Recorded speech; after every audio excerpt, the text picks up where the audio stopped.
When we are born, the world is a foreign place. We have not yet mastered the use of our five senses, and our eyes cannot decipher the complexities of judgments we do not know. As children, our innocence allows us to see a world of endless possibilities. We thrive in the world of imagination, creating a place where everyone writes a unique story, and there is zero judgment, since everyone is the same, yet unique in their own way. Over the years, humanity has altered our ways of thinking, creating stigma, judgment, and prejudice based on the history of our ancestors. We have trained ourselves to believe that our history puts us at a disadvantage in society. Our unique and exotic classifications are a testament to the diversity of the world.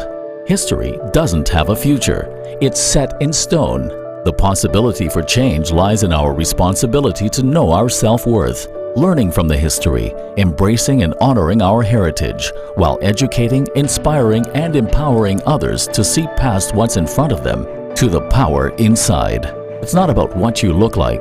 It's about realizing the potential of humanity and recognizing the greatness in everyone. It's time to invest in solutions, change the conversation, and think differently about our future. Life isn't a competition of who can do better than the other. It's about eradicating prejudice, boosting self-esteem, discovering our identity, and carving out our own legacy while aspiring to achieve greatness.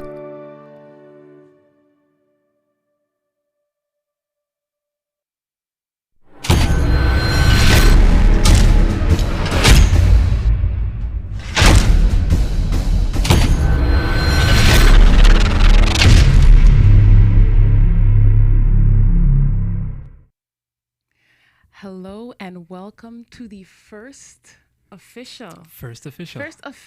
Yes. Here to help you on the TCN Network. I tell you.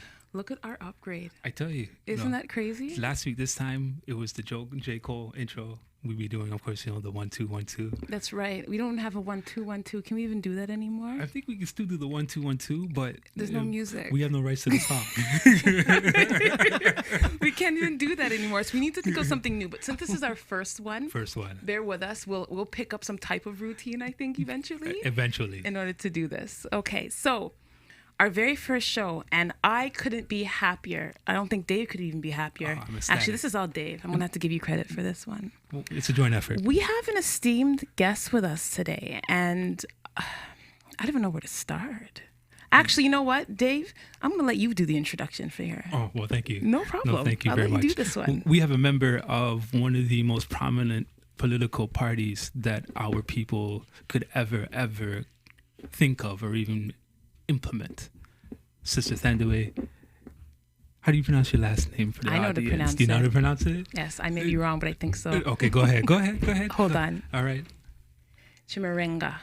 You got it right. Chimurenga. See? First attempt. I was practicing, sister. I was practicing. I'm impressed. I was practicing it, and I was like, I am not going to mess this up when I see her. And you didn't. Excellent. You did very well. Excellent. So thank you for coming. Kudos. Thank you for being our first guest on Here to Help You on TCN. Now, we have tons of questions for you. We have tons. I don't even know where to start, but let's start with, I'm going to make sure I say this because it's a long acronym. Go ahead. The AAPRP, which stands for the All African People's Revolutionary Party. Do you know how many times I said that to myself to make sure I didn't forget it? How many? Like 4 or 5. Okay. It wasn't that much, but Very still, I was able to remember it. So tell us, sister, first of all, who are you? For the people who don't know who you are, tell us, who are you? Who are you? First of all, I would like to thank you, Sister Simone and Brother Dave and Grant, for inviting me to this very historic occasion of the launch of your first TV program. Thank you. It is so exciting and impressive, and I know that you're going to be very successful with the work that you're doing at Here to Help You. So I'm very, very grateful that you invited me to be your first guest. Secondly, in terms of who I am, my name is Thandiwe Chimurenga, and I'm a proud organizer for the All African People's Revolutionary Party. I have been a member for the past almost 30 years. Next year will be 30 years, Wow. 2018. Wow. Nice. I started the party when I was 5 years old. No. I was going to say, you're very young. Not quite. I was a bit older than that. 10. Yes. We'll go with yeah, that. just a bit We'll go older with than that, right? She knew what she wanted from an early age, right? Exactly. Exactly. And I joined while I was a student at York University and heard one of our great leaders, Kwame Ture, formerly Stokely Carmichael, speak in the community in Toronto. And after I heard his message, I said, this is the organization for me, and I've never looked back. I'm also the blessed mother of 2 beautiful sons, Kalfani and Shamari. Awesome. Kalfani is 14 and Shamari is 12. And I will be called to the bar as a barrister and solicitor in the next 3 weeks. So I'm very... Wow. Congratulations. Thank you so much. Yes. Thank you so much. It's been a challenging but very rewarding journey. Mm-hmm. And I always say to people who ask me, well, how did you do it? I prayed to the Creator for guidance. And I worked hard and surrounded myself with very positive people. Excellent. So it was really a collective effort, and I'm really honored that that event is coming up on June 26th.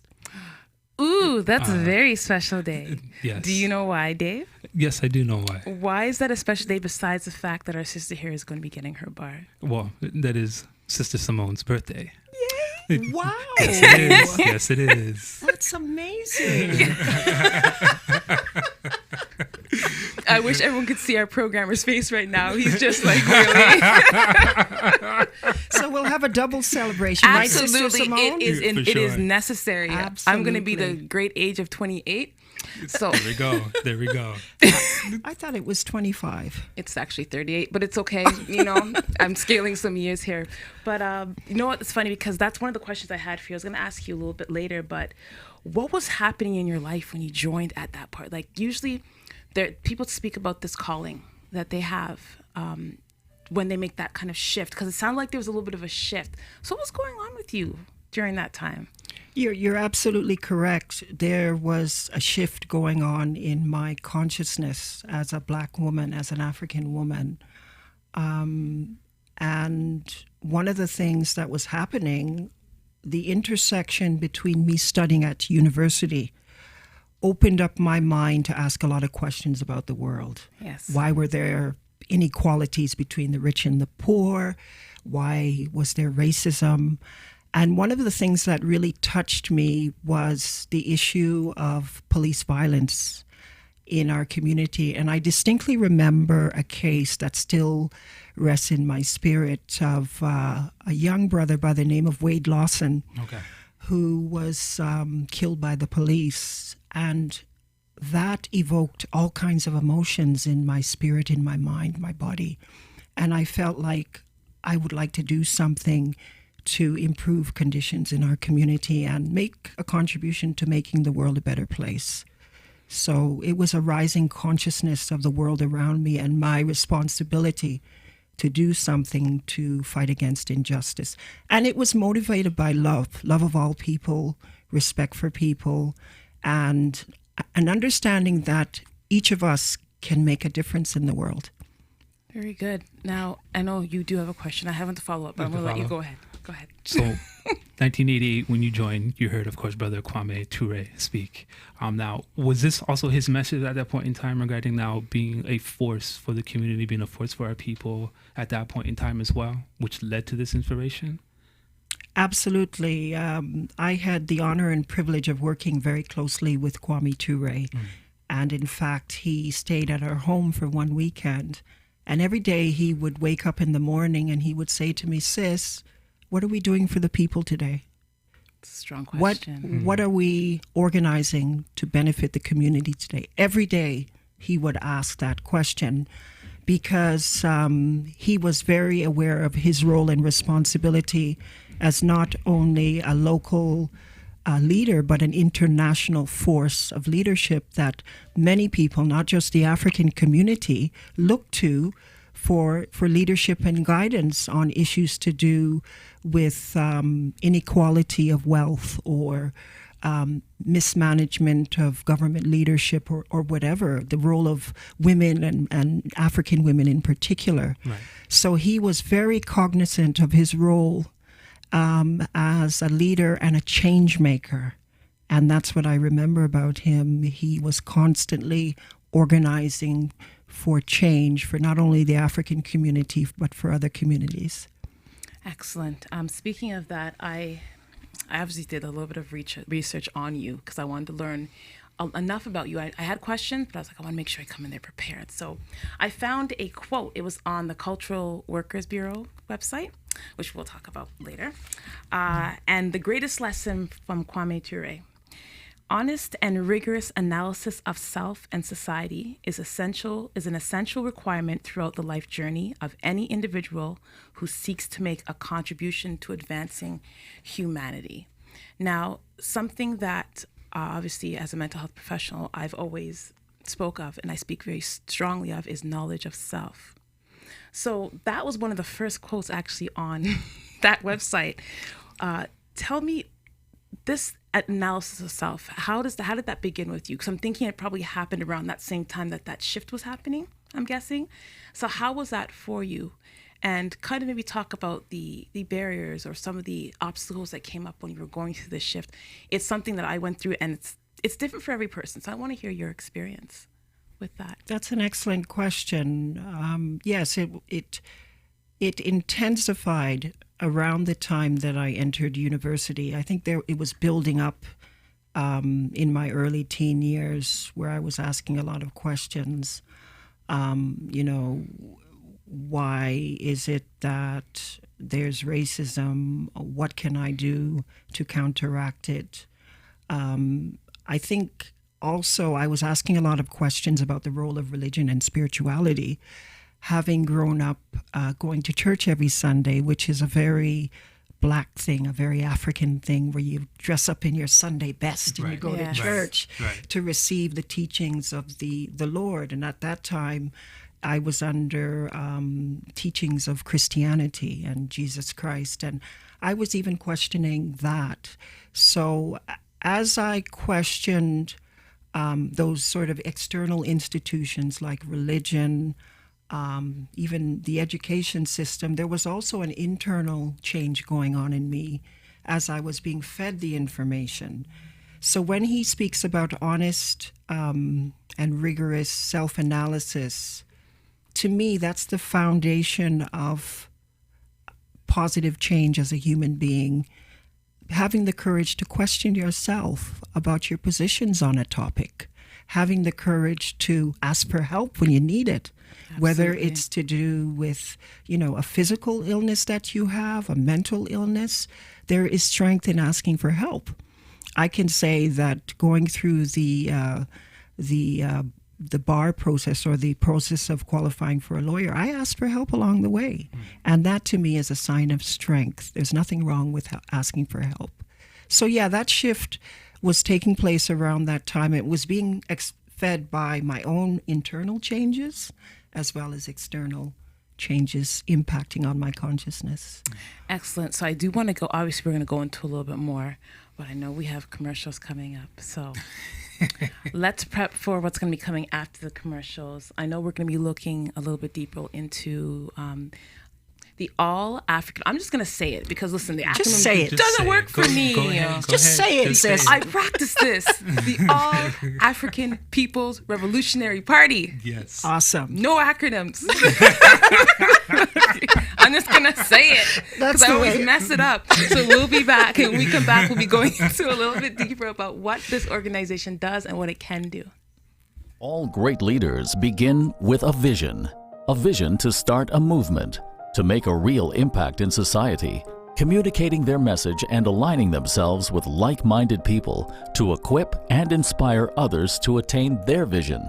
Creating a vital, healthy community is a group effort, and at the heart of it, you'll find local businesses and organizations fueled by committed people who are passionate about building a better tomorrow for us all. The Toronto Caribbean newspaper has started their own movement, promising to focus on the needs of the community, seeking out relationships with businesses and corporations that share in that same mission. We are legacy builders with one shot to make a difference, and together we can empower the community by adding value, instilling self-worth, and showcasing the cultural identity of our beautiful and ethnically diverse community.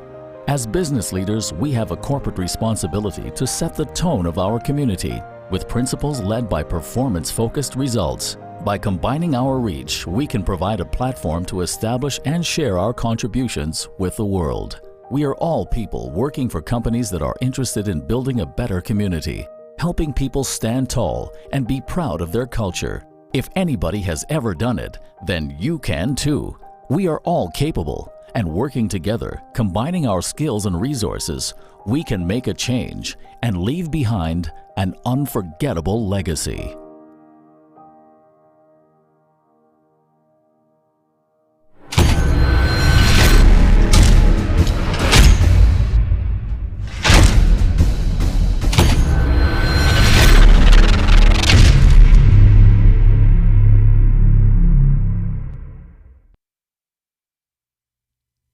And we are back. Yes, yes. We are here with, obviously, I'm going to still give you your title, the Don. The Don. The Don, Dave Rankin. Alongside the Donette. Not much has changed. We are still here, still that same crazy bunch that we were on the radio show. Now you can just see our faces. Now you can see our faces, and we're a lot more focused, and we can offer you more, which is exactly what we're going to be doing. So, for sure. We are going to continue. We're here, for those who are just joining us today, we are here with Sister, you said her name a certain way. How did you say her name? Thandiwe. Right? I like the way you said I know. I like his way better. Cool, say it one more time. Thandiwe. Thandiwe. Wow. Yeah. I've been saying Thandiwe.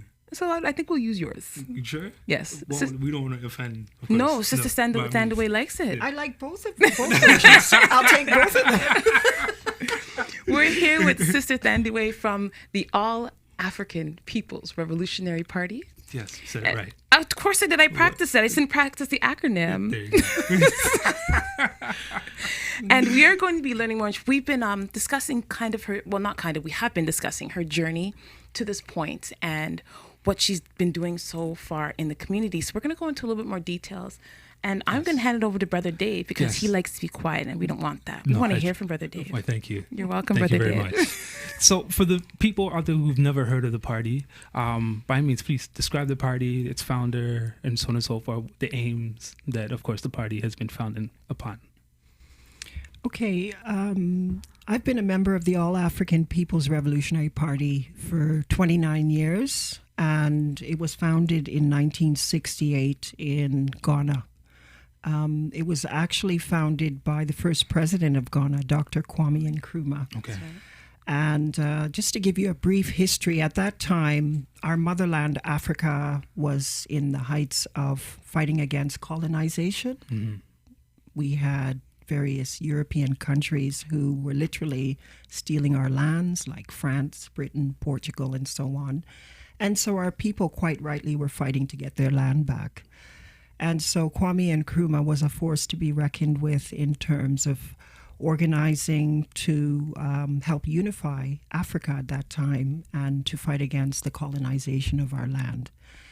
And what happened was after his government, which was founded on March 6, 1957, was overthrown by the CIA, the Central Intelligence Agency in the United States, as well as people inside of Ghana who were working against the interests of our people. Mm-hmm. We do have people who do that, right? Right. So his government was overthrown on February 24th, 1966. And the then president of Guinea in West Africa, Ahmed Sékou Touré, invited him to Guinea to live. Because you imagine, he was traveling to China at that time. And during that sort of diplomatic mission, his government was overthrown. And he got word, guess what? Your government has been overthrown. Wow. Right. So he couldn't go back to Ghana. And he was invited to Guinea by Ahmed Sékou Touré. And it was there that the party was founded in 1968. Kwame Touré, who we spoke about earlier, was a big influence in building the party after Kwame Nkrumah passed away in 1972. Mm-hmm. Kwame Ture took the idea of the party, the vision, and started to build chapters not only in Africa, but in places like Washington, in the US, Canada, England, and other parts of the world, with the help of other people, of course. It wasn't him alone. And so that's how the party spread. We currently have chapters here in Canada. We have chapters in the United States, in Guinea-Bissau, in West Africa, in Ghana, in Kenya, and we have a chapter in England, and we continue to build. So the objective of the party is what we call Pan-Africanism, and that's just a fancy word for the unity of our people, which means that we want to unite our motherland economically and politically under an all-African collective government, so that the resources of Mother Africa are used for all of us as Black people. We're Africans wherever we are. So the resources must be used for the benefit of our people all over the world, because, as you know, Africa is the richest continent on the earth. Absolutely, right. Yes. And so we're actually the richest people on the earth as benefactors of that continent. So like any other group of people, Chinese, Indian, who have fought for their independence, we continue to fight for the unification of our homeland, Mother Africa. I love it. It's powerful in regards to the thought process behind it, the implementation, how long standing the political party has been around, right? My question is this, of course, since we are striving for unity, is there an actual concrete plan that the party does have in place for an actual unification of all African peoples? Yes, we do. In fact, Kwame Nkrumah wrote a book called The Handbook of Revolutionary Warfare. And I know some people are afraid of the word revolution because it has been corrupted by those people who don't want us to unite. When we talk about revolution, we're just talking about a complete constructive change. That's it. So we want to change our people's conditions from one of extreme poverty to wealth. We want to make sure that no African child, wherever they are, is without proper education. So we want to make sure they're educated. So we're talking about complete constructive change at the level of all aspects of human life: education, healthcare, access to food and love, all of that. And so in the book, The Handbook of Revolutionary Warfare, Kwame Nkrumah actually has a black print for a strategy that can be implemented in Africa and the African diaspora. All we need to do is read that book, which we read and study. And basically what he's saying is that we need a mass Pan-African revolutionary party that is guided by a set of ideas that come from our culture as Black people, as Africans, for a specific objective, which is a United States of Africa. Right.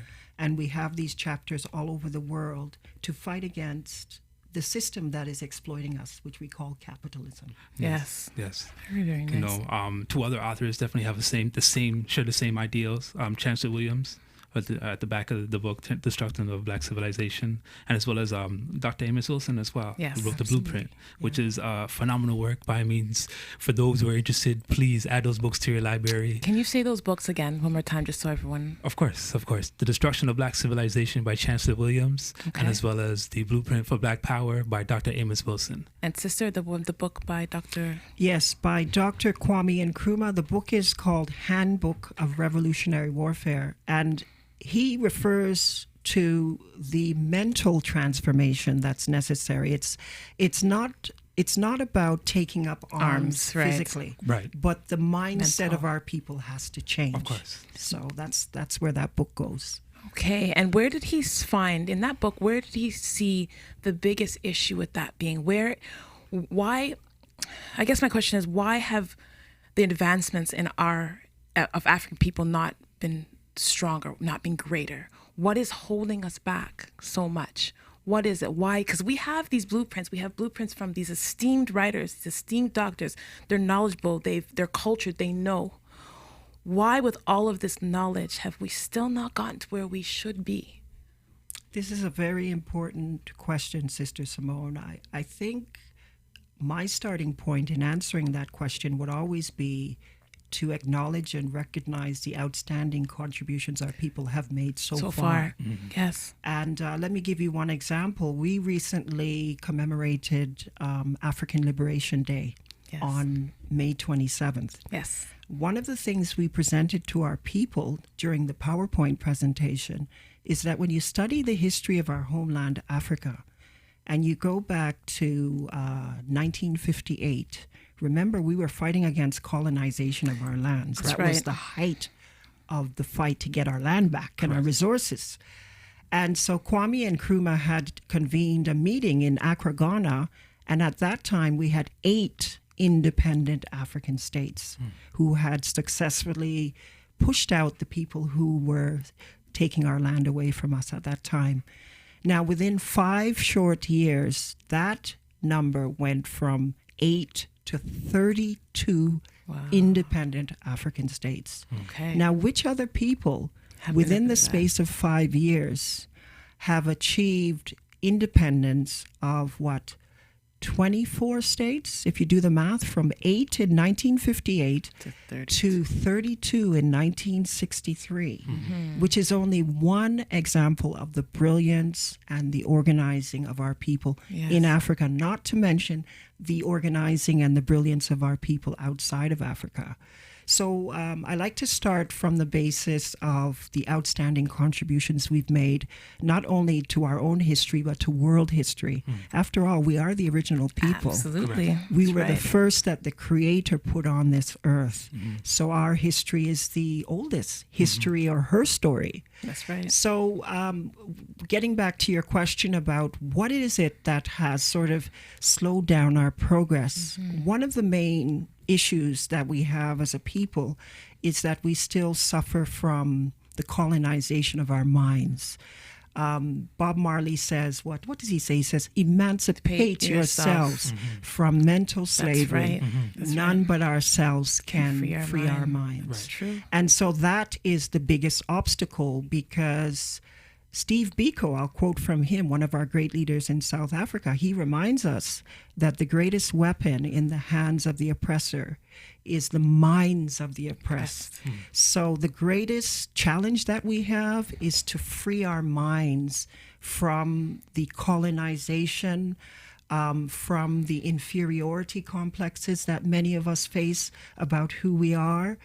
And quite frankly, we have been indoctrinated to think that other people, in particular Europeans or Caucasians, are superior to us. Yeah. And this is something that is still taught directly or indirectly in the education system, and it has an impact on how we see ourselves. So we are a great people. Our history and our current reality is evident. So the last challenge that we have is to literally emancipate ourselves from mental slavery, and then we will achieve the victories that we need to as a people. So, first things first, you need to all go and listen to Bob Marley's. Before you go any further today, stop the video right here, switch to another YouTube channel, listen to the video, give you just enough time, it's about 3 minutes long, and then come back. And when you get back, we'll have more with Sister. I love Bob Marley. He's great. He really is. We'll be back with more with Sister Thandiwe. Oh, sorry, as the Don says it, Thandiwe. I love it. Yeah. I just love it, the way both of you say it. We'll be back. In a sea of people, it's easy to get lost amongst all the stories we have to tell. With this platform, a new voice is being heard, one that offers real insight to transform, educate, and inspire greatness, always building, nurturing, and evolving with the times. Our goal is to make a statement, to transform the world, and engage all of its citizens. Accepting multiculturalism is taking the first step and listening to each other, uniting towards positive change. It's not about any one race, religion, or culture, but about uplifting and empowering one another. Standing above segregation is our game. Our vision is to expand, to create and implement change, zeroing in on what matters the most. Banding together to preserve and celebrate our heritage, cultures, and community spirit. Become inspired by real people, your friends and family, and see that impact within our society. Be proud of the work we have done together. Community focused, we are the Toronto Caribbean newspaper.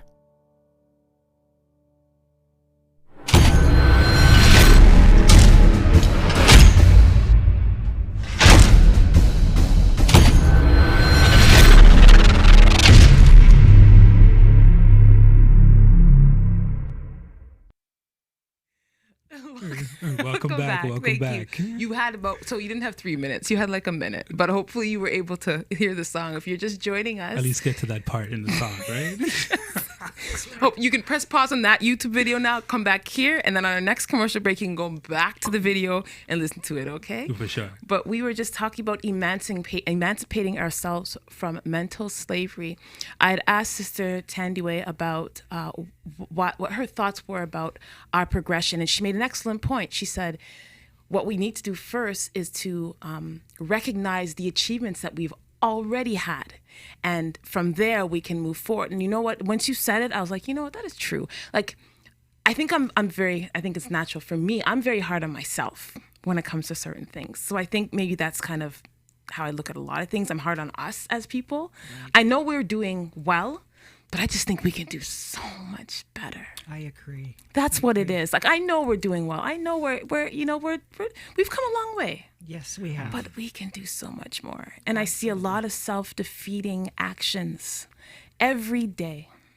And it's I don't know. We'll talk more about that, I'm sure. Brother Dave, I do have a couple questions because there's some key things that Sister Thandiwe does point out. Mm-hmm. So I don't know if you had anything you wanted to talk about first. I wanted to talk about the Cultural Workers Bureau. Yes. You are a member. Yes.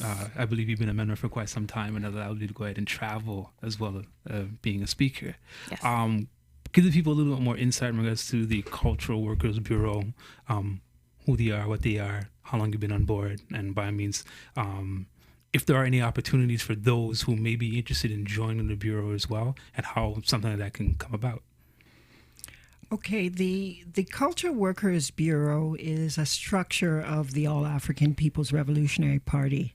And what it's designed to do is to bring together international speakers who are members of the AAPRP to showcase our greatness as a people. So we have members of the Cultural Workers Bureau who are lawyers. Some of them are teachers, brilliant cultural performers, a wide range of expertise in the Cultural Workers Bureau. And the purpose of the Cultural Workers Bureau is to promote the work of the AAPRP, as well as to connect our people to information about what's happening in the Pan-African world. When I say Pan-African, I mean all Black people, right. Because ultimately, if you're Black, as Peter Tosh says, you're an African. Right, so you might want to look up that particular YouTube clip as well. Yeah, Mom. Peter Tosh. Yeah. I'm only saying that. I'm going to bother my mom for a quick second because there's a lot of Jamaicans who are like, we're not African, we're Jamaican. Right. Sorry, you're African. Continue. That's right. And that's something to be very proud of. Yes, sorry. Yes, it is. Yes. So the Cultural Workers Bureau, it basically showcases the wide range of talent and expertise we have in the AAPRP. For example, after Kwame Ture got sick, he passed away in 1998. I think it was in the late 80s. They asked me to do recruitment drives on behalf of the party. And they asked me if I'd be willing to be part of the Cultural Workers Bureau. So they put my profile on there and so on. So I've had some really amazing experiences traveling to different campuses in the United States, Africa, Canada, and England, speaking to people on those campuses about the AAPRP. So that's what the Cultural Workers Bureau is about. Now, if someone wants to join the Cultural Workers Bureau, they would need to join our party. Yeah. So if that's the way for you to enter the party, we welcome you. Come, we are here. Yes. So that's the Culture Workers Bureau, and we have some fantastic people on that bureau. Yes. Excellent. I have a question. You have a question? Go right ahead. Okay, so while I was on the site as well, I noticed that there are certain topics that you focus on. One of them is the role of African women in the African Revolution. So let's talk about that a little bit. What the role of the African woman in the African Revolution? Let's talk about that for a little bit. What are your thoughts? Again, I like to start by looking at history. And if you look at the history of our people, we have so many amazing examples of Black women, African women, who have been on the front line of fighting against various injustices.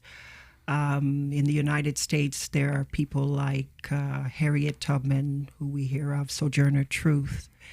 Currently, we have sisters in the Black Lives Matter movement, the All-African People's Revolutionary Party, the Nation of Islam, many, many different organizations who are making an outstanding contribution to fighting against injustice, or they're fighting for better education. And similarly, in Africa, we have many examples of powerful African women who historically and currently have been involved in fighting against injustice.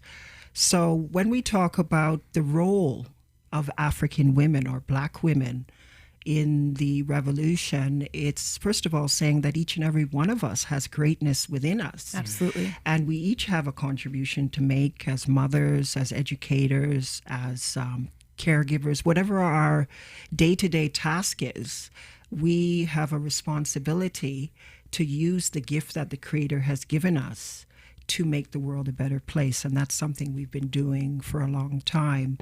But when we look at it politically, there's a deeper meaning to it, is that our homeland, Africa, and our people worldwide are not yet completely liberated. Right. So African women have a very important leadership role in the global struggle to fight against capitalist exploitation on a political level. And the best way to do that is to join an organization that is working for the interests of our people. Right. And we in the AAPRP always encourage our people to join our organization. But we also say, if you don't join our organization, join another organization that is doing work. That's right. And there's so many benefits and rewards to doing that. It enriches your life in a way that you feel better about yourself. You learn different skills like public speaking and doing radio interviews and things like that. And also you will be connected to a network of other people who are on the same journey as you, so you'll learn a lot. So when we talk about the role of African women, Black women in the revolution, we're saying that every sister out there has a gift. And we're saying to you that we know that you're raising the children and you're in relationships, but carve out some time to make a contribution to the complete constructive change of our community. Beautifully said. Thank you. Thank you. Another thing that you speak about is why African people need organization, which you kind of hit on a little bit there. But let's go into a little bit of detail. I remember listening to an Amos Wilson tape where he said that, where many of us, if we get, it doesn't matter what organization you find an organization to belong to. It doesn't matter what. So talk to us about organization. What does that mean to you when you hear the word organization? What does that look like to you? Because everyone else can look at it in many different ways. So for you, sister, how does that look? I'm going to get scientific now. Go ahead, girl. I'm listening. Let's hear it. Let's hear some science. Some science, yes. And some body things and things, right? Yes. Let's look at the human body. All right. The human body has various organs. It has the liver, the lungs, the heart, and so forth. And those organs work together in a synchronized, amazing manner to make sure that the human body functions, to make sure that our heart beats, that our brain functions, and so on. That is a form of organization. That's right. which has a particular purpose to ensure that this beautiful body, these beautiful bodies in this room function. Mm-hmm. So if you apply that example to human societies, if we have an organ in the society that's not functioning properly because of racism or income inequality between the rich and poor, then that whole body, that whole society is not functioning to its optimum level. So one of the things that Organization of People does is it addresses deficiencies in that body. It helps to address inequalities in the society, to correct the problem of that particular organ, like the human body. Right. In the same way that if the brain was deficient, there would be a need to correct that deficiency. In society, you have different organs, different people, and if any one people is oppressed, then that whole society is dysfunctional in many different ways. So organization is one of the tools that human beings use to advance justice and equality in a society. The other importance of organization for African people in particular is that for over 500 years, our people have been fighting against enslavement when we were enslaved, and then colonization of our lands from 1884 to about the late 1960s. And we're still fighting to get our lands back in Africa and the Caribbean and other parts of the world.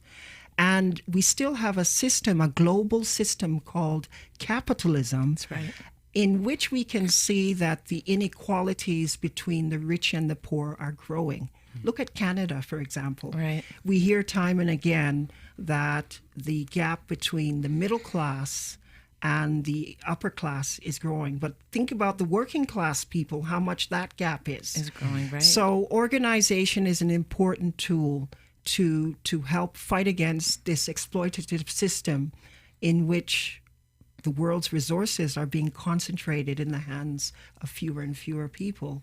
Yes. When the Creator sent us here to make sure that everybody participates and partakes of the wealth of this beautiful Mother Earth. Absolutely. Equally, sis. Absolutely. So we have a responsibility to organize until all human beings can enjoy the wealth of the earth. That's a fantastic answer. I'll tell you. Yeah, thank you for that. So I have one more.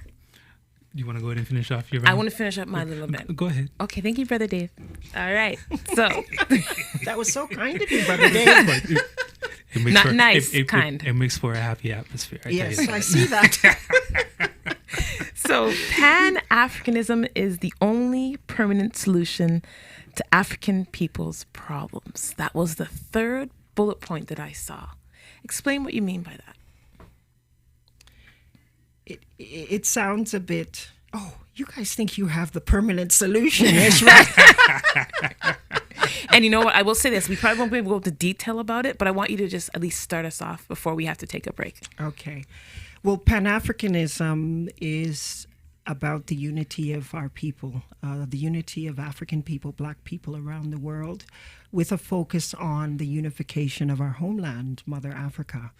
Now, the definition that the AAPRP uses is this. Pan-Africanism is the total liberation and unification of Africa under scientific socialism.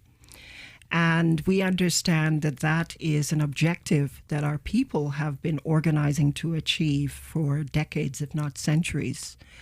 And the reason we say that it is the only permanent solution to the problems we face is because the problems that we face as a people all over the world is related to the issue of power, economic power, political power, the ability to live our own cultural and spiritual values is about power. So we're saying that when our homeland, Mother Africa, is unified economically, politically, culturally, and so forth, then we will have the power that is necessary to safeguard our interests as African people.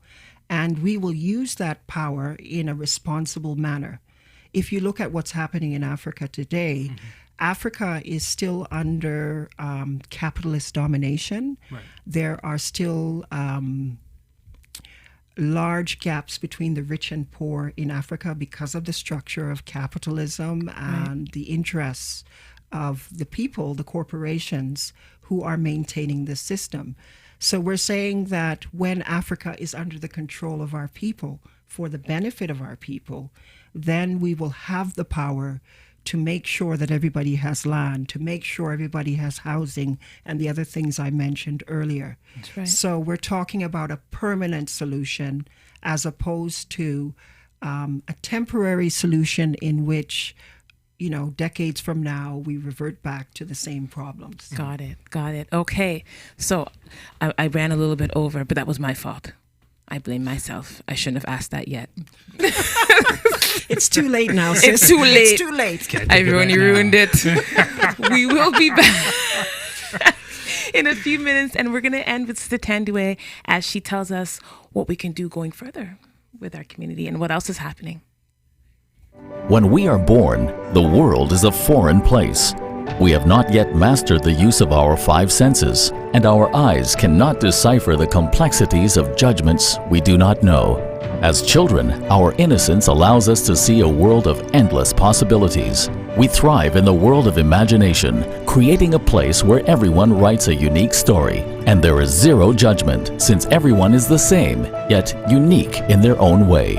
Over the years, humanity has altered our ways of thinking, creating stigma, judgment, and prejudice based on the history of our ancestors.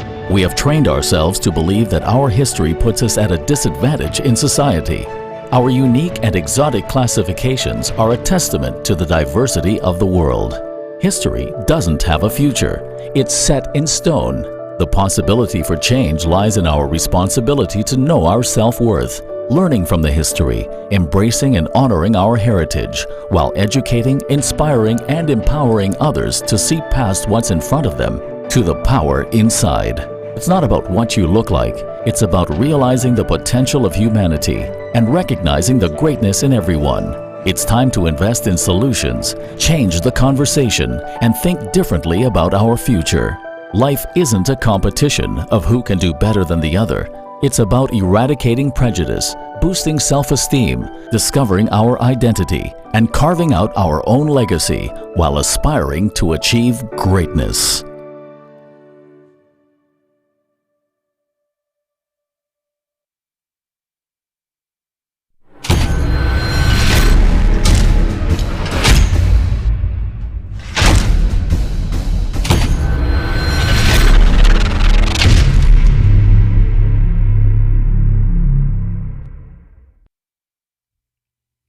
Welcome back. Yes.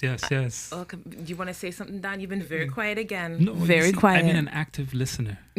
Oh, here we go. Yes, I've been an active listener, right? And of course, by means, I do have my questions.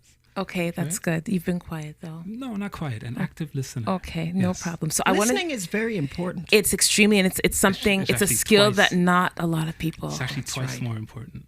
Okay. That's why we have 2 ears, right? That's exactly it. Calm down, Brother Dave. Calm down. Calm down. Jeez. So I want to start with saying something before you go into your questions, and I think it will lead you off because I think I know where you're going. Thank you. And the statement was, it is ideas must be explored, not ignored. Mm-hmm. It's something else I found on the CWB website. So now with saying that, Brother Dave, I'll let you lead off. And Sister Thandiwe, you can tell us about some of the community initiatives. Again, sure. Ideas must be explored, not ignored. Yes. Okay. Before we touch on that, scientific socialism, for those, it sounds like a very broad term, right? We don't mind breaking it down just a little bit, and we're still simplifying that term. Also, how that term would now, I guess, comply, right, with traditional African values. And what I mean by that is the earlier societies, right, where simply a socialist program existed among the civilizations. So now, when you speak of scientific socialism, is it something which is now just a little bit nuanced, just a little bit differently, or simply we're looking simply just using pretty much the foundation principles there? That's a deep question. Yeah, let me tell you something. Before you answer, That's he does this. He does this every time. I'll sit and I'm thinking I'm all smart. saying all these good things. Then he just comes with something from left field. Not left field. It was really good, though. You see, I am an active listener. And he just proved it, sis. Go ahead, Sister Thandiwe. Yes, words are powerful, and scientific socialism is just a fancy word for collective organizing of a society. Basically, if you look at the world today, there are two economic systems. One called capitalism, where at the core of it, it's a very small minority of people who own the wealth. They own the land, they own the diamonds, they own the timber, the resources of the society, while the majority, they try to eke out a living and basically live below the poverty line. Under a socialist system, what is being said is that the masses of the people, the collective of the people, would share the wealth equitably based on need. So when we talk about scientific socialism, we're saying that in a collective society where the land and the resources are owned collectively, there would be certain principles that you could look at to know that that is a scientific socialist society. For example, collective ownership of the land and the resources that are produced. Number two, production is for the use of the people, not primarily for profit. Under capitalism, production of resources is primarily for profit. And that's why we even have bins of grain where there's hunger, but because it's not profitable to release that grain, it stays in those bins until it is. And then thirdly, political power in a scientific socialist society would be in the hands of the people. So they would have real decision-making authority. For example, Cuba, under Fidel Castro, had a structure and a way of organizing to make sure that all the people of Cuba were consulted on decisions that have impacted their lives, not just every 4 years at an election. So those are some of the core principles of a scientific socialist society. And the reason why our people have said that in the quest or in the determination to achieve the objective of Pan-Africanism, we can't use the same system of capitalism that has been exploiting our resources and our labor. We must use the opposite system, which is a collective system in which everybody's needs are met. That's right.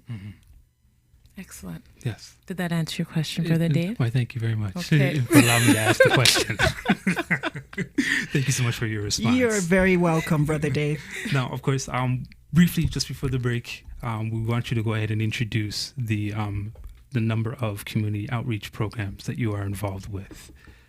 Yes, I'm a very busy woman. Very busy.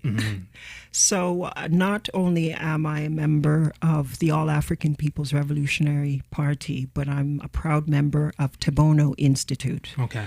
And Tabo Know was founded in 2012 by one of our great community leaders, Nene Kwasi Kafele.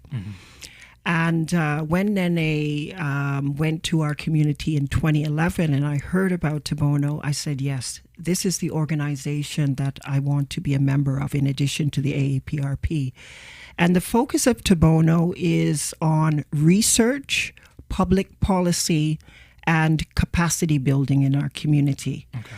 So some of the programs or projects that Tabo Know has been involved in or has led include community wellness workshops that deal with the issue of mental health, because this is a major problem in our community. Yes, it is. And we as African people, as Black people, need to recognize that whatever illness we have, we should approach it from a perspective of love and educate ourselves about mental illness. It's nothing to be ashamed of. No.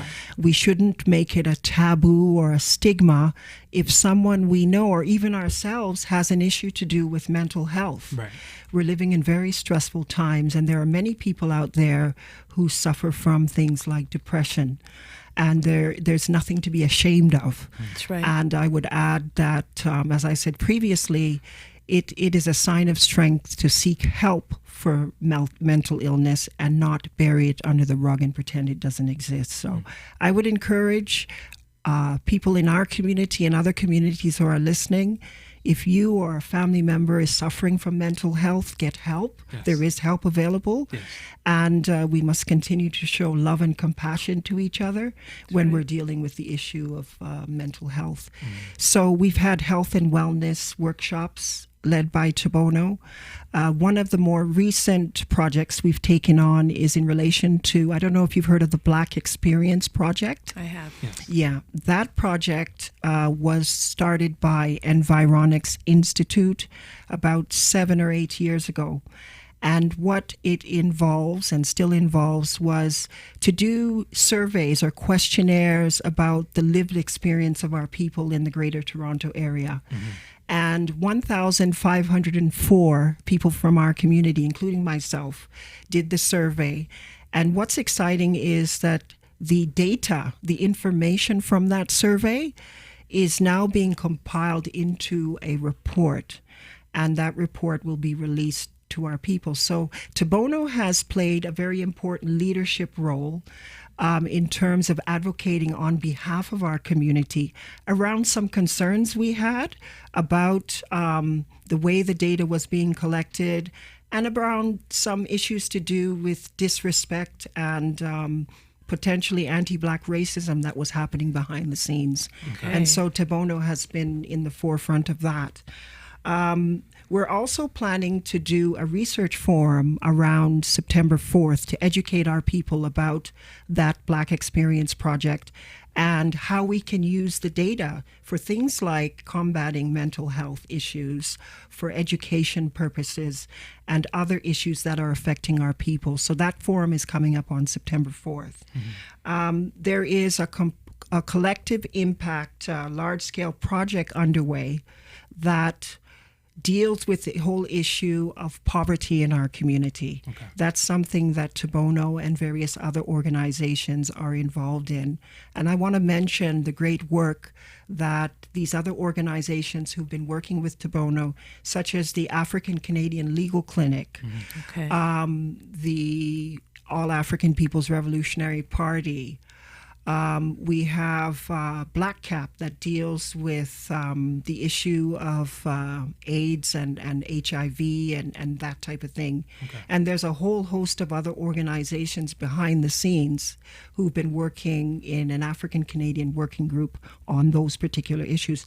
And I also wanted to mention that on August 17th, Tabo Know will be organizing a commemoration of 100 years of the founding of the Honorable Marcus Mosiah Garvey's organization, the Universal Negro Improvement Association, the U.S. chapter. Okay. All right. So from 1917 until now. Okay. So we want to thank all the organizations that are out there. I haven't named them all, but they've been doing fantastic work behind the scenes. Excellent. That is awesome. Yes. That is awesome. And I'm not going to ask a question because I probably will ask a question, then we'll go over. No, so ask your question. Because you can't ask me later. So go ahead. Okay. We do have a little bit of time. So what would your greatest message, if you were going to hand out a message to our people right now, what is the greatest message you could give our people right now? You know what? I talk about, obviously, there's a lot of things happening in our world and in Africa, but in Toronto, there's a lot of suffering that I see that goes unchecked and unnoticed. What would you say to them just to give them that little bit of something to get them going? Because sometimes that's what we need. We just need a kick. Well, not necessarily a kick, but, you know.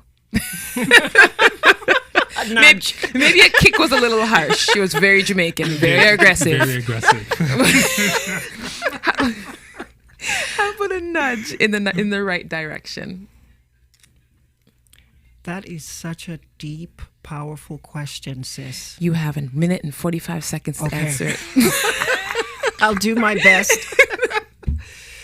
I would say to the elders, the sisters, and the brothers out there that you are loved, that there is a force in the universe that loves you more than words can adequately describe. So you are loved because you are valuable to humanity. And because you are valuable to humanity, I would encourage you to look within yourself for the gift that the Creator gave you. Each and every one of us, irrespective of race, class, creed, comes to this earth through a beautiful process of procreation with a gift or more than one gift. And I would encourage you to find ways to tap into your inner gift. And when you do that, you will find a level of joy and inner peace that surpasses anything you can conceive of. And if you need help doing that, I would say to you, get that help from a trusted spiritual leader or a friend or your mother or your father. But just know that you are loved. You are loved by the Creator. You are loved by our ancestors, the foreparents who came and sacrificed. And you are loved by future generations. So learn to know who you are as a powerful African man, woman, or child, and love yourself. And to me, that's the greatest gift that we can give the world, because once you have love in your heart, you will serve humanity in a way that will inspire other people. And that's how we spread the love. Thank you very much. This was wonderful. Amazing first show. Yes. I am so happy. Thank you, Sister Thandiwe, for coming by. We are going to have you back again. This was awesome. It was informative, and we appreciate you being here. We also want to say thank you to our viewers who have watched us. Thank you for being with us today for our first show. And of course, we're going to thank Grant and Trish for giving us this platform so that we're able to speak to you about things that concern us as a community. You guys have a wonderful day. Don? Yes. Thank you. Thank you so much for everybody who tuned in. Thank you so much. Thank you so much for coming. Thank you, everybody. Thank you so much. We will see you next week, everybody. Peace and love, family.